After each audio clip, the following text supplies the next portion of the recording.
Praise the lord. మరొకసారి మిమ్మల్ని కలవటానికి ప్రభు ఇచ్చినటువంటి మహాకృపను బట్టి ఆయనకే మహిమ కలుగునుగాక.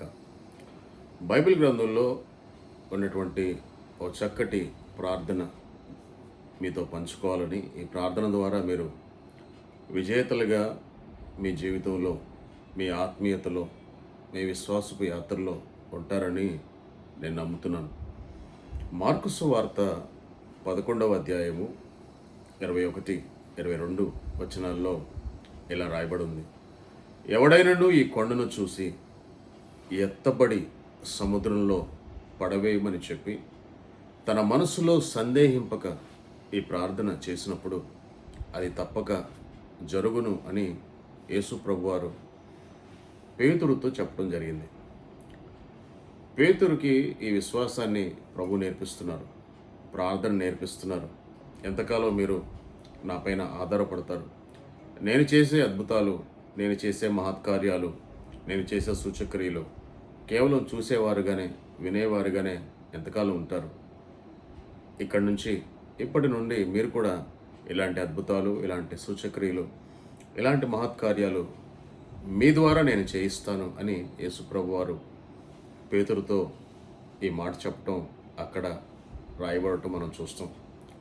ఒక అంజూరపు చెట్టుని యేసుప్రభు వారు శపిస్తే అది తల మొదలుకొని వేర్ల వరకు మొత్తం అంతా కూడా ఎండిపోయింది.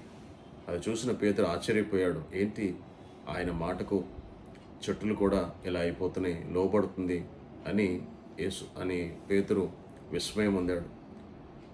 నా స్నేహితులారా, నేను చేసినటువంటి ఈ ప్రార్థన మీతో కూడా చేపిస్తాను అని పేతురుతో ప్రభు చెప్తూ, ఇలా చేస్తే మీ ప్రార్థన కూడా జవాబు వస్తుంది అని ప్రభువారు చెప్తున్నారు. కొండను చూసి, అనగా సమస్యను చూసి నువ్వు దాన్ని కూకటి వేళ్లతో పెళ్ళగిస్తే అది మీకు లోబడును, మీ మాట వినును. అది ఎలాంటి సమస్య అయినా కావచ్చు.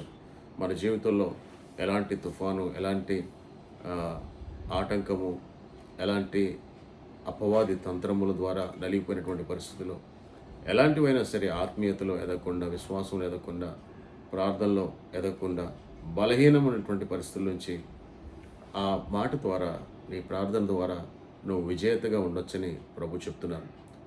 ఇది మనకెలా వర్తిస్తుంది? మార్కు సువార్త 16వ అధ్యాయంలో ఉంది.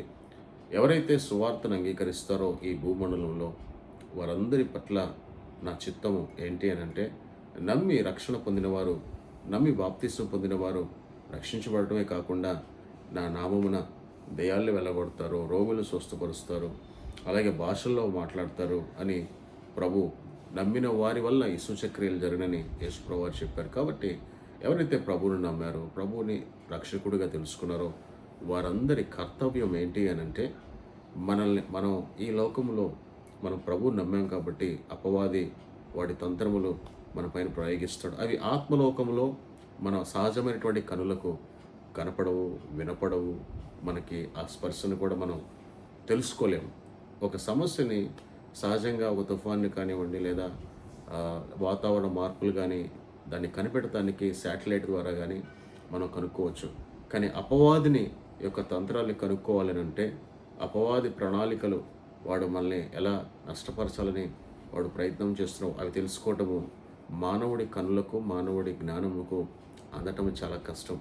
సో వీటిని నువ్వు గ్రహించి వాటి నుండి నువ్వు తప్పించబడి దేవునికి కృపలో, దేవుని జ్ఞానములో, దేవుని వాగ్దానంలో నువ్వు నిశ్చింతగా, సుఖముగా, సంతోషముగా, ఆరోగ్యంగా, సమాధానముగా, పరిశుద్ధంగా, నీతిగా ఈ లోకంలో నువ్వు ఉండాలి అని అంటే, నువ్వు పరలోక సంబంధమైనటువంటి జ్ఞానము, పరలోక సంబంధమైనటువంటి ప్రార్థన, తండ్రి చిత్తం యొక్క ప్రార్థన నేర్చుకోవడము ఎంతో ముఖ్యమని ప్రభు మరొకసారి జ్ఞాపకం చేస్తున్నారు. ఈ అపవాది తంత్రములను అడ్డుకోవాలంటే నువ్వు ఆ శాటిలైట్, పరలోక సంబంధమైనటువంటి శాటిలైట్గా నువ్వు ఉండి నీ ప్రార్థనలో పదును పెంచాలి.